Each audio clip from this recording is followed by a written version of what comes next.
성도 여러분 안녕하셨습니까? 네, 여러분 진심으로 사랑합니다. 아름다운 찬양 감사합니다. 때로는 이렇게 찬양대에 웅장한 그러한 찬양도 너무 좋지만 이렇게 독창으로 하나님 앞에 영광을 돌리는 모습도 참 이채롭고 좋습니다. 그렇습니까 여러분? 예. 우리 한상혁 집사님이 유학을 와서 공부하느냐고 늦은 나이에 고생 많이 하고 있어요. 그럼에도 불구하고 틈틈이 이렇게 음악으로 하나님 앞에 헌신하는 그런 아름다운 모습에 감사드립니다. 아름다운 찬양 고맙습니다. 오늘 저는 성탄의 참뜻이라고 하는 말씀의 제목으로 말씀드리겠습니다. 오늘 본문의 말씀 함께 다시 읽겠습니다. 누가복음 2장 10절로 11절에 있는 말씀입니다. 시작. 천사가 이르되 무서워 말라. 보라, 내가 온 백성에게 미칠 큰 기쁨의 좋은 소식을 너에게 전하노라. 오늘날 다윗의 동네에 너희를 위하여 구주가 나셨으니 곧 그리스도 주시니라. 여러분, 올해 크리스마스가 4일 후로 다가왔습니다. 크리스마스는 예수님을 믿는 사람들이나 안 믿는 사람들이나 온 세계 만민의 축제일이 되었습니다. 여러분에게 있어서 크리스마스는 어떤 의미를 가지고 있나요? 제가 예수 믿기 전에 크리스마스는 밤늦게까지 친구들과 술 마시고 고성방가하며 떠드는 날로 생각이 되었어요. 그래서 한 크리스마스 때는 술을 너무 많이 마셔가지고 인사불성이 돼서 아침에 일어나지 못해서 여간집 주인한테 혼났던 생각도 납니다.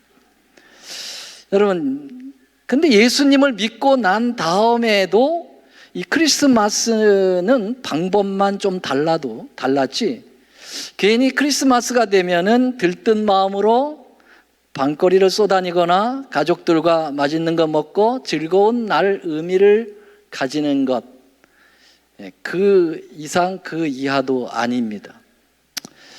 그럼 여러분, 크리스마스 날은 역사적으로 정작 무슨 의미를 가지고 있는 것일까? 여러분, 전 세계에 기독교인들은 매년 12월 25일을 성탄절, 예수 그리스도의 탄생일로 기념하고 있습니다. 하지만 정작 예수님이 태어나신 날이 언제인지 아는 사람 있을까요, 없을까요? 아무도 없습니다. 예수님이 정확하게 몇 월 며칠에 태어났다는 그러한 언급이 없어요. 성경에는 전혀 예수님의 탄생일에 대하여 나타나지 않고 있습니다. 다만 어느 계절에 예수님이 태어났나 그것을 좀 가늠할 수 있는 간접적 성경절은 있습니다. 그 성경절은 이것입니다. 누가복음 2장 7절로 8절. 맏아들을 낳아 강보로 싸서 구유에 누웠으니 이는 사관에 있을 곳이 없음이라. 그 지경에 목자들이 밖에서 밤에 자기 양떼를 지키더니. 여기 이 노란 글씨는 예수님의 탄생이 어느 시즌이라고 하는 것을 좀 짐작해야 하는데요. 여러분, 지중해와 아라비아 사막 사이에 있는 이스라엘 나라는 한국과 위도상 거의 비슷합니다. 그래서 우리나라 기후와 팔레스틴의 이스라엘의 기후는 거의 같다고 볼 수가 있겠습니다. 즉 목축업을 하는 사람들은 상식적으로 3월부터 11월 중순까지 양떼를 들판에서 모두 철수시켜서 우리 안으로 이동을 시켜야 동사하지 않고 얼어 죽이지 않고 겨울을 무사히 날 수가 있습니다. 그러므로 12월 25일에 양치는 목동들이 양을 데리고 들판에 있었다고 하는 것은 상상할 수가 없습니다. 겨울 한복판에 목동들이 양을 밖에서 키울 수가 없어요. 그러므로 예수님의 탄생이 정확하게 알지는 못하지만 겨울 한복판인 12월 25일이 아닌 것은 틀림없습니다. 사람들은 예수께서 태어나시던 날 밤 양을 치는 목자들이 들판에 나와 있었다는 성경 구절을 이것을 지목하면서 한겨울인 12월 25일이 아니라 아마도 봄이나 여름에 예수님이 태어나실 가능성이 크다라고 말하기도 합니다. 아무튼 성경은 예수님의 탄생이 어느 달이고 어느 날인 것에 대하여 전혀 침묵하고 있다는 사실이죠. 그건 뭘 의미할까요? 그것은 예수님의 탄생하신 날에 대한 의미를 성경에서는 크게 중요시 생각하지 않고 있다는 뜻입니다. 만약에 예수님의 탄생한 날이 중요하다고 하면은 그 날을 성경에 명시했을까요? 명시했을 겁니다. 그런데 성경에 그 날을 명시하지 않은 이유는 그렇게 날이 중요한 것이 아니라는 것입니다. 그런데 사람들은 굳이 성경에도 없는 그날을 억지로 만들어서 축제를 벌이고 있는 것이죠. 그렇다면 왜 하필이면은 365일 1년 그 하고 많은 새털 같은 많은 날 중에 굳이 12월 25일을 찍어서 크리스마스로 성탄의 그러한 예수님의 탄생일로 그렇게 정한 이유는 무엇일까? 한번 생각을 해봐야 되겠죠. 역사적인 근거 자료들을 많이 가지고 있습니다. 여러분, 과거 로마인들이 동지 일주일 전부터 한 달 동안 거의 매일마다 축제를 벌였는데요. 그것은 사투르날리아라고 하는 축전입니다. 이 사투르날리아라고 하는 이 축전은 로마 사회가 완전히 뒤바뀌는 쾌락의 시간으로 바뀌게 됩니다. 이 기간에는 노예도 자유를 주어가지고 주인이 연애에 참석할 수 있게 하고 주인이 거꾸로 주인에게, 이 노예에게 봉사하기도 하는 그런 기록이 있기도 합니다. 그래서 그런지 몰라도 이 크리스마스는 과거 시투르날리아 신을 쾌락으로 섬기는 풍습 때문인지 오늘날도 먹고 마시고 춤추고 온통 쾌락의 날이 되어버렸다는 사실이죠. 그런데 여러분, 이 사투르나 신이라고 하는 이 신은 로마의 태양신과 상당한 관계를 가지고 있다는 것입니다. 로마의 태양신은 여러분들이 많이 들었을 거예요. 미트라라고 하는 신이 있습니다. 태양신이죠. 무슨 신이라고요? 미트라 태양신입니다. 이 성탄절의 유래에 관해서는 여러 가지 설이 있긴 합니다. 거의 대동소이합니다. 당시 로마 귀족들은 이 태양신 미트라 신을 섬기고 있었는데요. 이 태양신 미트라의 생일이 바로 12월 25일입니다. 12월 25일이 왜 태양신의 탄생일이냐?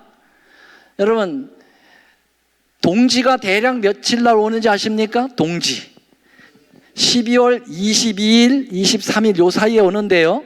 동지라는 것은 1년 동안 해가 가장 짧아지는 겁니다. 오늘이 며칠이에요? 21일, 내일이 아마 동지일 겁니다. 그러니까 해가 가장 짧습니다. 오늘 해가 제일 짧은 날이에요. 그래서 저녁 식사하기 좋지요? 해 빨리 넘어가야 가서 저녁 식사하니까. 자, 그래서 25일이 되면은 이 태양의 길이가 노루꼬리만큼 길어졌다고 평가합니다. 그러니까 태양신을 섬기던 사람들은 태양이 탄생했다고 보는 겁니다. 태양이 이제 동지를 지나서 조금씩 길어지니까요. 태양의 시간이 길어지니까 태양이 탄생했다고 보는 겁니다.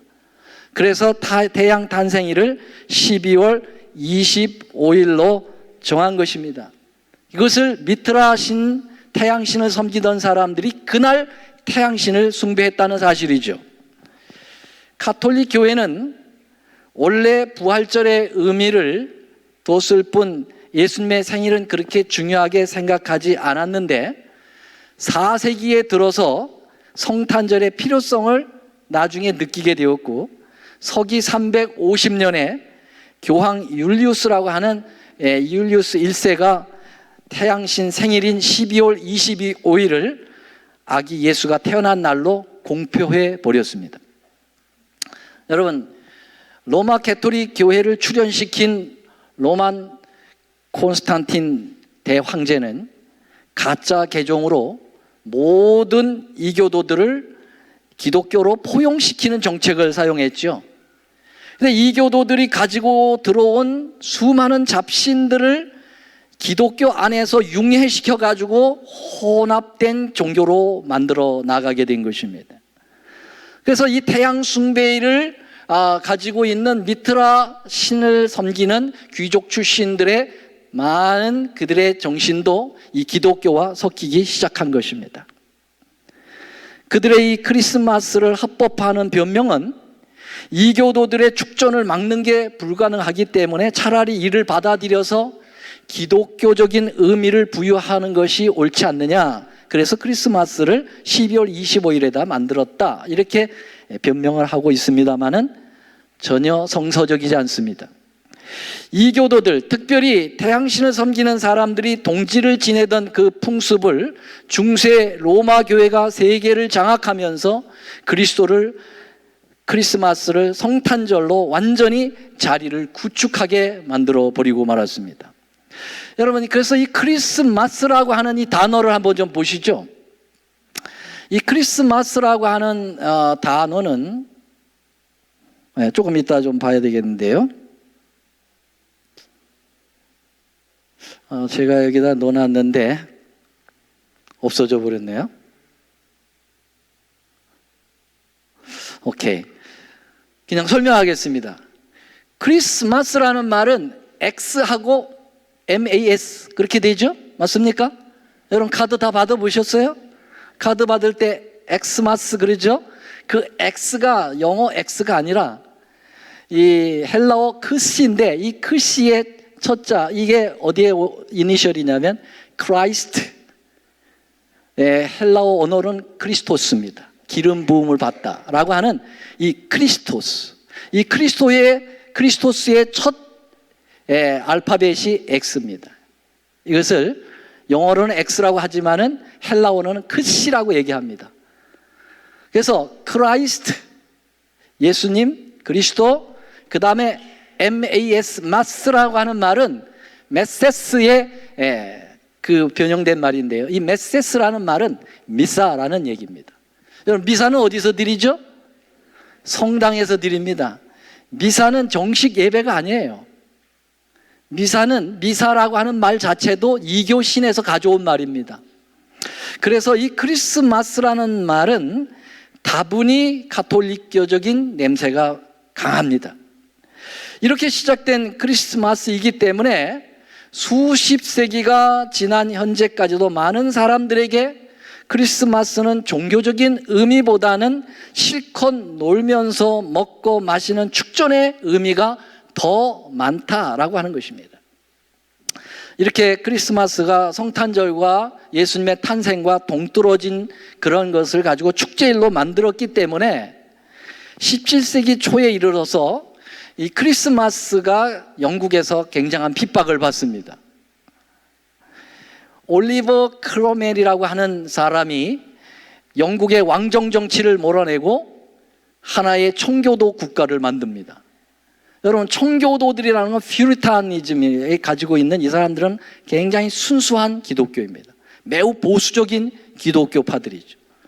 그들이 왕정 정치를 몰아내고 나름대로 기독교 국가를 형성하고 있었습니다. 길게는 아니지만 짧지만. 그래서 이 청교도의 그 강한 보수파들은 크리스마스는 절대 성경적이지 아니기 때문에 이것은 이 교회 안에서 축제일로 벌여야 될 그러한 절기가 아니다라고 폐지시켜 버렸습니다.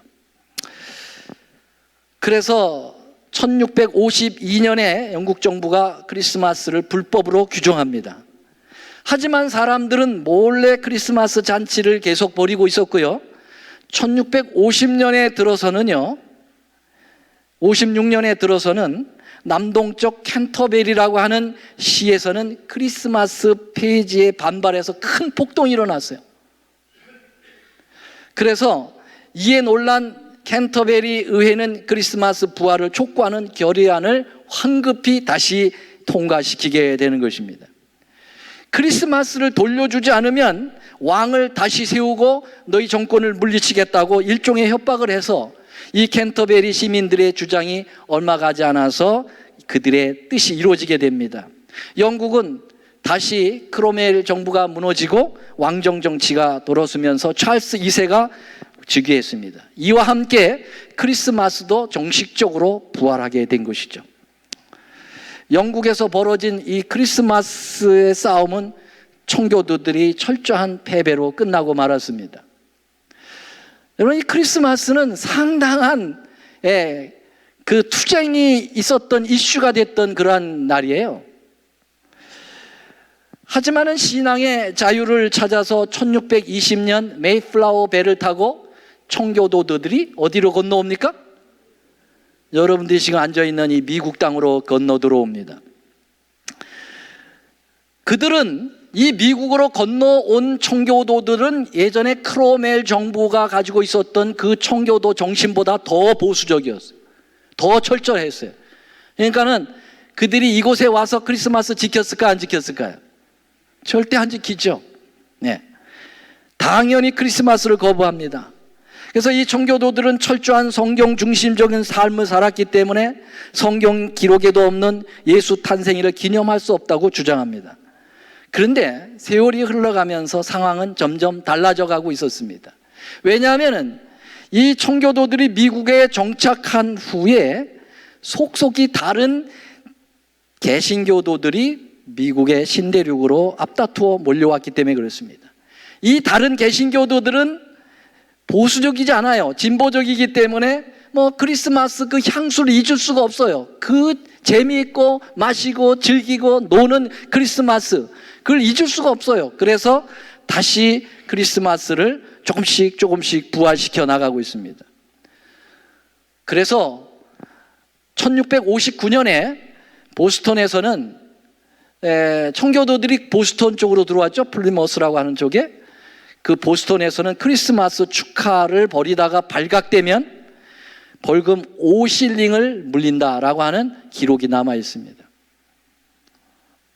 어때요? 요새 여러분 크리스마스 절기 지킨다고 벌금 냅니까? 근데 그때 그렇게 했어요. 그만큼 크리스마스에 대한 거부감이 강했다 이 말이죠. 하지만 영국에서 마찬가지로 크리스마스를 막는 일은 너무나 힘들었습니다.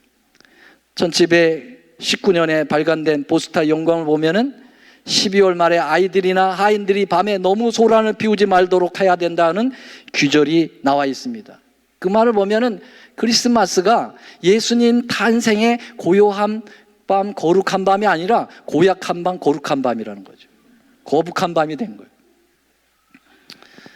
이런 분위기에서 미국에 조금씩 자꾸 크리스마스가 정착되어 오다가 드디어 독립전쟁 이후에 1789년 12월 25일 크리스마스 날에 미국 연방의회가 열렸고, 그리고 5년 뒤에 1870년 율리시즈 그랜트라고 하는 미국 대통령이 국민화합 차원에서 크리스마스를 연방 공휴일로 정해서 오늘날까지 이르게 된 것입니다.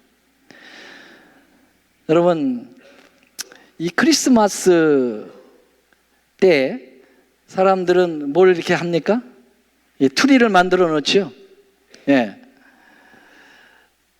남북전쟁이 마치면서 미국의 가정들이 가정화, 패밀리에 많은 관심을 두고 있게 되니까 여자들이 크리스마스 때 이 트리를 만들면서 장식을 하는 일들이 많이 이루어지게 되었다는 것입니다.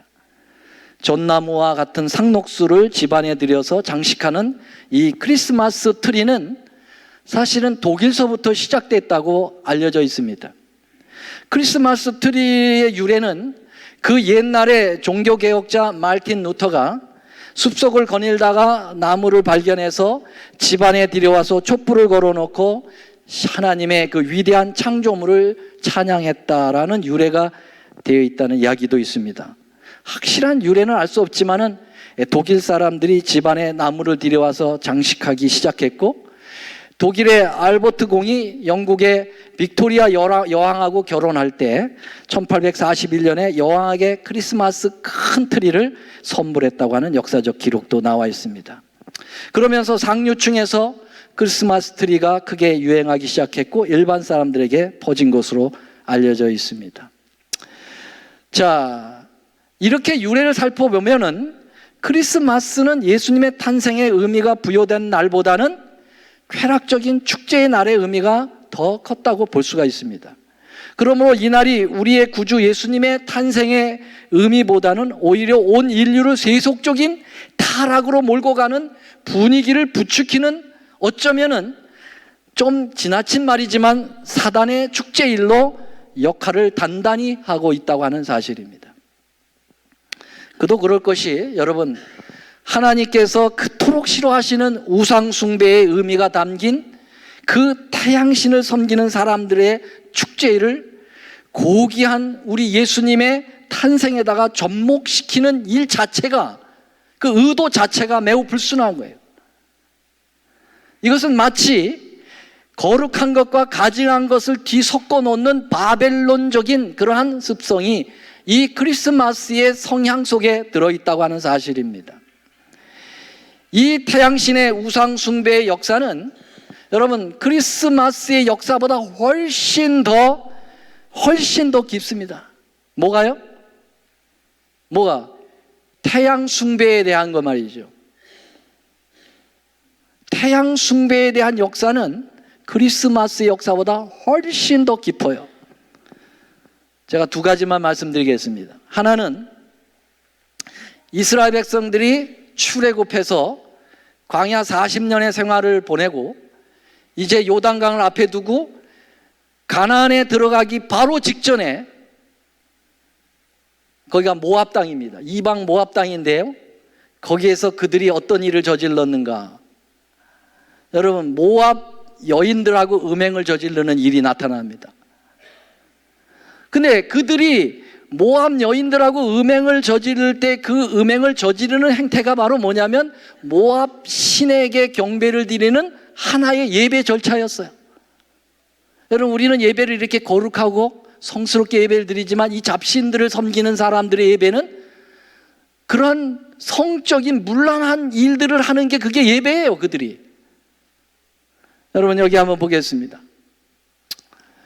민수기 25장 1절로 4절에 보면 이스라엘이 시딤에 머물러 있더니 그 백성이 누구들과? 모압 여자들과 음행하기를 시작하니라. 그 여자들이 그 신들에게 뭐 할 때? 여러분, 그들의 신들에게 제사를 하는 것이 바로 음행을 저지르는 일이에요. 여기 나와 있어요. 그 신들에게 제사할 때 백성을 청함에, 이 백성이 이스라엘 백성을 청함에 이스라엘 백성이 먹고 그들의 신들에게 뭐함으로? 절함으로. 여러분, 음행을 저지르는 것도 나쁜 일이지만 그러나 하나님의 거룩한 경배를 벗어버리고 뭐에게 해요? 그들의 신에게 경배를 저지르는 일들이에요. 이것은 영적 간음까지 가는 겁니다. 육적 간음과 영적 간음이 같이 가는 거지요. 그런데 여러분, 바로 이 모압의 신이 바로 무슨 신인가? 여기 보세요. 25장 3절. 이스라엘이 누구에게 부속된지라? 바알 부올에게 부속된지라. 여러분, 바알이라는 신 들어보셨어요? 바알 신이 바로 무슨 신일까요? 태양신입니다, 여러분. 왜 바알신이 태양신인지 아십니까? 여기 근거절이 있어요. 25장 4절, 우리 주님께서 분노하셨어요. 진노하셨어요. 그래가지고 모세에게 말씀하시기를 그 잘못을, 그 우상숭배를 저지르는 백성의 두룡을 잡아다가 어디를 향하여?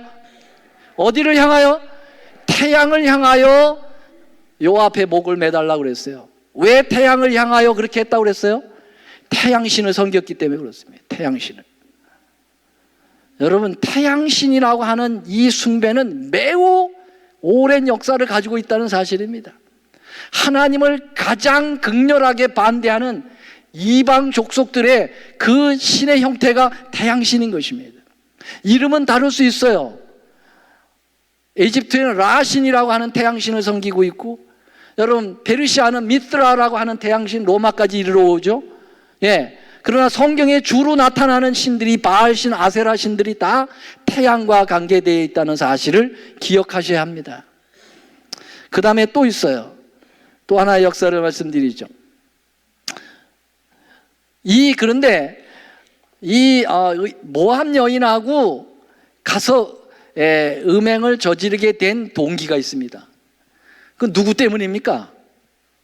누구 때문입니까? 여기 보니까 발람이라고 하는 작자 때문에 그렇습니다.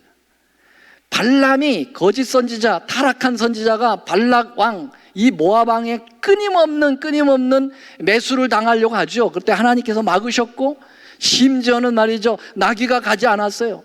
예. 그런데도 큰 내 마음을 가지고 가서 하나님의 백성을 저주하려고 들 때 하나님은 그에 비해서 축복만 나오게 되죠. 이를 그리치는 겁니다. 모압 왕 발락이 이 발람을 매수하려고 했지만 하나님의 영이 반대하시기 때문에 저주를 하지 못하게 하니까 마지막 발람이 선물을 주고 갑니다. 그게 바로 뭐냐면 이스라엘 여인들을 이스라엘 사람들과 접촉하라고 하는 사인을 줍니다. 그러면 그 사람들이 패망할 것이다 라는 사인을 주는 것입니다. 설교 말씀을 들어주시기 바랍니다. 끝에 나가셔서 토론하시고요, 말씀을 집중해 주세요. 제가 헷갈려서 설교를 못하겠어요. 죄송합니다. 자, 여러분 어디까지 했나? 예. 그래서 발람이 발락에게 힌트를 준 게 바로 이스라엘 백성들을 그 신의 축제에 초청하라고 하는 것입니다. 여기 그 가정 공부 책에 보면은 그 부분이 나와. 혹시 보신 분 있으세요? 나와요. 자, 그 다음은 무엇인가? 여러분 이제 에스겔 시대로 돌아가겠습니다. 에스겔 시대가 되면은 그가 또 나를 데리고 8장 14절 여호와의 전으로 들어가는 북문에 이르기로 보니 거기 여인들이 앉아서 누구를 위하여? 밤무스를 위하여 애곡하더라. 여기 지금 하나님의 성전의 계시를 통해서 에스겔이 들어가 보니까 거기에 많은 이스라엘 여인들이 담무스를 위하여 애곡을 하는 것입니다. 물론 이 담무스에 대한 얘기를 하려면 또 여러 시간이 많은 시간을 할애해야 되기 때문에 오늘 그렇게 하지 않습니다. 어떻든 태양과 관계 있습니다. 이 담무스도요. 근데 이 심지어는 에스겔 당시에 얼마나 이스라엘이 타락했냐면 하나님의 성전에서 여러분 하나님이 아닌 담무스 신을 위해서 애곡을 하고 심지어는 더 가증한 일을 내가 보여주겠다라고 얘기했어요. 그리고 에스겔을 데리고 여호와의 전 안뜰로 들어가게 되죠. 안뜰로 들어가서 거기서 보니까 여호와의 전문 앞 현관과 제단 사이에서 약 25인이 여호와의 전을 등지고 낫을 어디로 향하여? 동을 향하여 누구에게 경배하더라? 동방의 태양에게 경배했다 그랬어요. 이것을 하나님이 아주 가증한 것이라고 얘기했어요. 태양 숭배입니다, 여러분. 태양 숭배. 이토록 태양신 숭배의 뿌리는 깊습니다. 이런 태양신 숭배의 사상이 이제껏 살펴본 바대로 크리스마스 축제의 깊은 연관을 가지고 있다는 것입니다. 12월 25일 자체가 태양신과 상당한 관계를 가지고 있는 거예요. 우리는 그래서 성탄의 참 의미만 되새길 뿐 그날을 축제일로 삼거나 그날을 예배일로 삼아서 예배나 미사를 드리는 일을 해서는 된다 안 된다?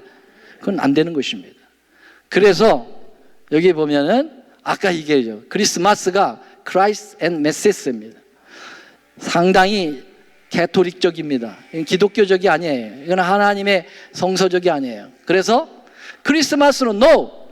여러분 크리스마스는 노입니다. 그러나 뭐는 예스입니까?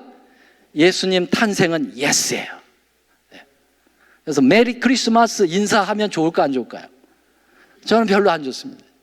저한테는 메리 크리스마스 하지 마세요. 그건 상당히 이방적 요소가 강합니다. 인류 탄생은, 여러분, 바로 예수님의 탄생은 인류의 구원의 시작점입니다. 맞습니까? 예수님의 탄생은 중요합니까?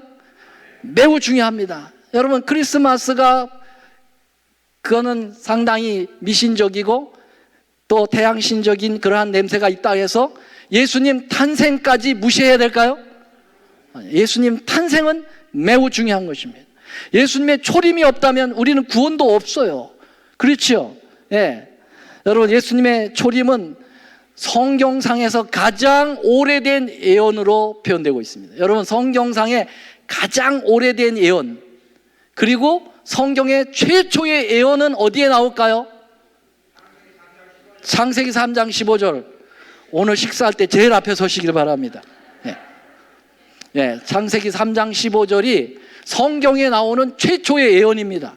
맞습니까? 내가 너로 여자와 원수가 되게 하고 너의 후손도 누구요?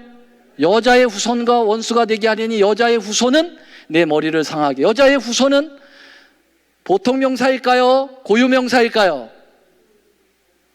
보통 명사, 고유 명사 분별하지를 못하십니까? 여러분, 보통 명사는 누구나 다 적용할 수 있는 거예요. 여자 하면은 이분도 여자분, 이분도 여자분, 여자 하면 그렇죠. 남자 다 보통 명사죠. 그러나 홍두표 하면 뭘까요? 고유 명사예요. 저에게만 해당이 되는 것입니다. 그래서요, 여러분, 여자는 보통 명사입니다.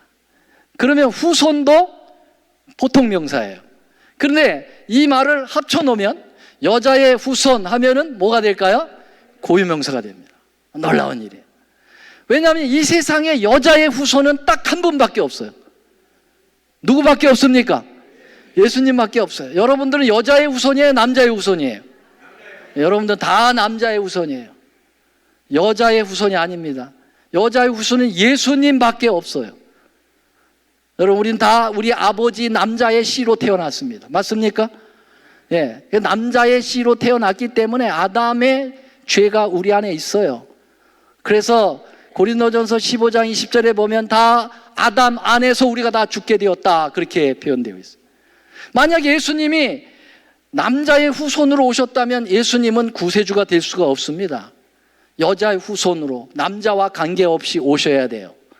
그래서 이 약속을 한 것이 창세기 3장 15절, 바로 예수님의 초림에 대한 약속이에요. 예수님이 처녀의 몸에서 태어나겠다는 것이죠. 이것을 후에 이사야 선지자를 통해서 컨펌합니다.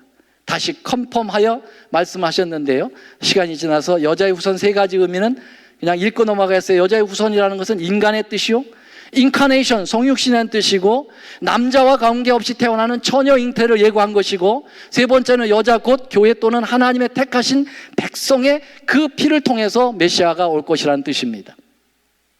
자, 이사야 7장 14절에 이 창세기 3장 15절을 컨펌합니다. 이사야가. 다 같이 읽어보겠습니다. 시작. 그러므로 주께서 친히 징조로 너에게 주실 것이라. 보라, 처녀가 잉태하여 아들을 낳을 것이니 그 이름을 임마누엘이 하라. 여러분, 미래에 이스라엘을, 우주를 구원시킬 메시아는 징조가 있어요. 사인이 있습니다. 그 사인 중에 최고의 사인, 무슨 사인일까요? 처녀가 잉태해 아기를 낳아야 돼요. 여자의 후손이 돼야 된단 말이에요. 남자의 후손은 안 된단 말이에요. 그래서 처녀가 잉태하여 아이를 가져야 된다는 거예요. 자, 예수님의 어머니 이름이 뭐죠? 마리아는 처녀였습니까? 예수님 잉태하실 때? 처녀였습니다. 어떻게 알아요? 여기 나와 있어요. 누가복음 1장 34절에 마리아가 천사에게 말하되 나는 누구를 알지 못한다? 사내를 알지 못한다. 내가 사내를 안다 모른다는 애는 저처럼 잘생겼느냐 못생겼느냐 이게 아니죠. 그럼 어떤 얘기예요? 내가 사내와 성적인 관계를 갖지 않았는데 어떻게 아기가 나올 수 있습니까? 이 말이죠. 그 말은 뭐냐면 마리아는 나는 수처녀다, 이런 표현입니다. 그래서 하나님께서 성령으로 너에게 잉태시킬 것이라고 말씀하시죠. 자, 이 부분을 마태는 이렇게 얘기합니다. 아들을 낳으리니 이름을 예수로 하라. 이는 그가 자기 백성에게 저희의 죄에서 구원할 자이심이라. 그리고 이 모든 된 일에 된 것은 주께서 누구로 하신 말씀이라고요? 이 선지자가 누구일까요? 이사야입니다. 이사야 선지자, 아까 얘기한 몇 장 몇 절? 7장 14절의 그 말씀을 다시 한번 마태가 언급하면서 그 처녀가 잉태하여 아들을 낳아 임마누엘 대신 그 메시아가 바로 이분이다. 바로 누구? 예수 이분이다 라고 얘기한 것입니다. 그래서 1장 23절에 이사야 7장 14절을 그대로 코테이션 합니다. 인용해가지고 보라 처녀가 잉태하여 아들을 낳을 것이요 그 이름은 임마누엘 하리라 하셨으니 이를 번역한 즉 하나님이 우리와 함께 하시다. 아멘. 그래서 예수님이 이 땅에 우리와 함께 하시기 위하여 우리의 구세주가 되시기 위하여 이 땅에 오신 것입니다. 이것이 성탄의 진정한 의미를 우리가 가져야 된다고 하는 사실이죠. 사도 바울도 분명하게 얘기합니다. 때가 참에 하나님이 그 아들을 보내사 누구에게 나게 하시고? 여자에게서. 왜냐하면 여자의 후손이야만이 구세주니까. 이 사도 바울도 다시 한번 컨펌합니다. 여자에게서 나게 하셨다, 그렇게 얘기합니다. 여러분, 그런데 예수님이 이 땅에 우리의 구세주로 오시는 그 초림의 길은 여러분 융탄이 깔려있는, 레드카펫이 깔려있는 평탄한 길이었을까요? 아니면 가시밭길이었을까요? 왜요? 이 사단은 예수님의 초림을 어떻게든지 막아야 했어요. 그래야 인류의 구원이 포기되죠. 그래서 우리가 그 역사를 다 말씀드릴 수 없지만 다니엘서에 나타나는 네 마리, 다니엘 7장의 짐승, 네 마리 짐승은 네 제국을 얘기하고 있죠. 이 네 제국은 다 예수님의 초림을 막았던 강력한 강대국이었습니다. 첫째, 사자로 표현된 나라가 어느 나라일까요? 바벨론입니다. 이 바벨론 나라를 통해 가지고 이스라엘 백성들을 모두 바벨론으로 끌고 가서 다 노예시켜버리고 또 바벨론 교육시켜서 바로 이스라엘의 신앙정신, 초림정신을 다 잃어버리게 했던 거죠. 그러나 하나님은 바벨론에 게릴라를 놓으셨습니다. 누구죠? 다니엘과 세 친구. 예, 그들이 하나님 앞에 중보기도 하면서 매달리게 되니까 하나님께서 당신의 백성을 고국으로 돌아오게 하는 역사를 일으키건데 사단은 페르시아라고 하는 제국을 다시 일으킵니다. 두 번째 짐승, 곰이죠. 이 페르시아는 잔혹하기가 이를 데 없습니다. 곰이 굉장히 잔혹한 짐승이거든요. 메데 파사법은 왕도 자기가 정한 법을 왕도 폐할 수가 없어요. 그래서 메데 파사법, 굉장히 유명한 법이죠. 이 법을 가지고 이스라엘 백성들을 한순간 다 죽여버리려고 그랬어요. 하만과 모르게 작전 아시겠죠? 그래서 모르도게만 죽이는 게 아니라 유대인들 싹 죽이려고 했습니다. 유대인 싹 죽이면 예수님이 오시는 육신의 혈통이 차단되는 거거든요. 그러나 하나님은 미인계를 쓰셨습니다. 누구죠? 에스더를 일으켜서 죽으면 죽으리라 이래가지고 단호하게 서서 이스라엘 백성들을 구원해내는 일에 앞장을 서지요. 사단은 선수를 바꿀 수밖에 없었어요. 세 번째 선수, 표범 선수, 헬라 그리스입니다. 이 헬라 선수는 이상한 철학과 이상한 스포츠를 가진 나라죠. 그래서 이스라엘 백성들을 이상한 철학으로 몰아넣어가지고 완전히 다시 한번 유대 히브리 문화, 히브리의 이 사상을, 성경적 사상을 다 희석을 시켜버리고 이상한 스포츠로 인해서 사람들을 다 혼란하게 빠지게 만드는 역할을 했지요. 그러나 시간이 지나면서 예수님 오실 때가 매우 임박해지자 이제 성공한 헬라 철학과 헬라 스포츠는 그대로 남겨둔 채 나라를 다시 선수를 교체합니다. 그 마지막 선수가 누구겠습니까? 바로 무서운 고릴라, 바로 이 엄청난 이 무섭고 천리를 가진 로마를 일으켜서 예수님의 오실 그 땅을 철갑을 두어서 꼭꼭 막았습니다. 그러나 예수님은 그 역사의 파고를 넘어서 약속하신 땅에, 약속한 때에 정확하게 이 땅에 오셨습니다. 아멘입니까? 예, 바로 마굿간, 말구유 마굿간에 드디어 베들레헴 땅에 예수님이 오신 것입니다. 왜 오셨습니까? 우리를 구원하시기 위하여. 여러분, 이게 바로 진정한 성탄의 의미가 돼야 되지 않겠어요? 네, 놀라운 일입니다. 그러나 이 땅에 예수님이 이렇게 어려운 걸음을 걸으시고 끝내 약속을 지키기 위하여 그 파고를 넘어서 오셨건만, 여러분, 예수님을 마중 나간 사람이 있으면 나와보라고 그래요. 예수님 탄생할 방 하나 들이지 못해서 예수님이 어디로 쫓겨나신 겁니까? 마굿간으로 쫓겨나서 말 구유에 태어나셨어요. 짐승들이 먹이통에 태어나신 거예요, 여러분. 예수님이 탄생하셔서 하늘에서 천사가 내려와서 음악회를 하려고 그랬어요. 탄생 축하에 이 음악회를 하려고 그랬는데 뭐 들어줄 사람이 있어야지. 아무도 깨어있지 않는 겁니다. 고요한 밤이에요, 그냥. 누구만 깨어 있었습니까?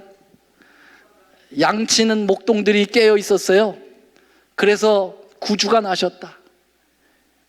온 세상에 크고 큰 소식, 바로 Great News입니다. 복음입니다. 복음 중에 복음, 바로 예수가 나셨다. 이 소식을 목동에게 알린 것입니다. 그래서 목동들은 여러분, 온 인류의 대표가 되어서 그 소식을 듣고 바로 예수님이 탄생한 마굿간으로 달려가서 경배를 하죠. 그리고 먼 동쪽에서 동방 박사들이 별을 연구하고 성경을 연구하고, 그래서 그 별을, 바로 메시아를 나타내는 별을 쫓아서 그 수천 마일을 걸어서 와서 예수님을 경배를 하죠. 그럼 여러분, 그때 당시에 이스라엘은 뭐 했습니까? 여러분, 이스라엘이라고 하는 유대 나라의 그 정체성이 뭡니까? 그들이 왜 존재했습니까? 왜 그들을 주님께서 택한 백성으로 만드셨습니까? 바로 예수님의 초림을 준비하고 예수님의 오심을 맞이하고 그 복음을 세상 끝까지 증거하는 일에 제사장 역할을 하는 제사장 나라로 삼으신 거 아닙니까? 그런데 그렇게 성경을 달달 외우고 율법을 철저하게 지켰던 율법 박사들은 다 뭐 했습니까? 정작 예수님이 오셨는데 한 명도 마중 나간 사람이 없어요. 오히려 여러분, 헤롯 왕은 여러분 에돔 사람입니다. 완전 이방 사람이에요. 에돔 왕 헤롯이 예수님 탄생에 관심을 갖습니다. 왜요? 죽이려고. 그래서 베들레헴에 군대를 파송하지 않습니까? 그러나 정작 예수님의 탄생을 준비하고 그리고 맞이하고 찬양하고 전해야 될 이스라엘 백성들은 다 잠들어 있었다고 하는 참으로 슬픈 역사를 우리는 가지고 있죠. 그런데 여러분, 역사는 어떻게 된다고요? 반복된다는 것입니다. 이제 주님이 오실 때가 가까웠습니다. 또 한 번 주님이 이 땅에 오실 때 이런 역사가 반복될 수 있다는 것입니다. 여러분, 제7일 안식 예수 재림교인 여러분들은 어쩌면 그 당시의 유대인들과 같은 그러한 직분을 가진 자들입니다. 맞습니까? 재림을 준비하는 백성들이잖아요. 그렇죠? 주의 오심을 예비하는 백성들 아닙니까? 우리 교회의 이름이 뭐예요? 제7일 안식일 예수 재림교회예요. 그럼 예수님이 이 땅에 다시 오실 거 아닙니까? 확실합니까? 그럼 여러분, 주님을 맞이할 준비가 되어 있나요? 정작 주님이 올 때는 또다시 고요한 밤이 될 것입니까? 아무도 예수님을 기다리는 사람이 없어서는 안 되지 않겠습니까? 사랑하신 여러분, 오늘도 예수님은 우리 마음에 탄생하시기를 원하십니다. 여러분, 우리의 마음이 바로 구유가 되시기를 간절히 바랍니다. 예수님은 화려하고 사치스러운 그러한 정치적 세습적인 교회 예배당에서 태어나시는 것이 아니고 순수한 동정녀 마리아의 마음처럼 계집종인이 이루어지리다 하는 그런 순수한 마음에 예수님은 탄생하실 것으로 믿습니다. 캐롤송이 울려 퍼지는 흥청거리는 상업의 거리에서 탄생하시는 것이 아니고 외롭고 쓸쓸하고 소외당하는 사람들을 보살피고 함께하는 그 동정어린 마음을 가진 사람들의 마음에 오늘도 예수님은 우리의 안에 태어나실 거라고 믿습니다. 여러분들의 마음은 예수님을 탄생시킬 수 있는 구유가 준비되어 있나요? 말씀 마치겠습니다. 사랑의 주님, 은혜를 감사합니다. 역사의 파고를 넘어서 그 험난한 길을 우리와 약속을 지키시고 우리를 구원하시기 위하여 이 땅에 오셨습니다. 사단은 그 일을 막기 위하여 무단히 노력을 했고, 그러나 정작 예수님이 이 땅에 오셨을 때 그 의미를 상실하게 하기 위하여 엉뚱한 날을 제정하여 하나님께서 그렇게 싫어하는 태양의 날과 연관을 짓고 하나님의 이 거룩한 성탄의 의미를 상실시켜버리는 무도한 일들을 저지르고 있습니다. 아버지, 우리가 여기에 편승하지 않게 도와주옵소서. 우리는 진정한 이 땅에 우리를 구원하러 오신 구세주 예수님, 그분만을 생각할 수 있도록 도와주시옵소서. 잘못된 행습을 통하여 하나님의 거룩한 의가 깨져지거나 희석되지 않도록 도와주시옵소서. 우리에게는 오직 예수 그리스도, 우리의 구원주이신 그분을 믿고 따를 뿐이오니 우리의 신앙을 받아 주시옵소서. 이제는 우리 하나님의 크신 은혜와 예수님의 놀라우신 구속의 사랑과 성령님의 감화교통하심이 예수님의 탄생을 내 마음에 이루어지기를 갈망하는 여기에 있는 하나님의 이 귀한 백성들 위에 이제부터 영원히 함께 하옵시기를 우리 구주 예수님의 이름으로 간절히 축원하옵나이다. 아멘.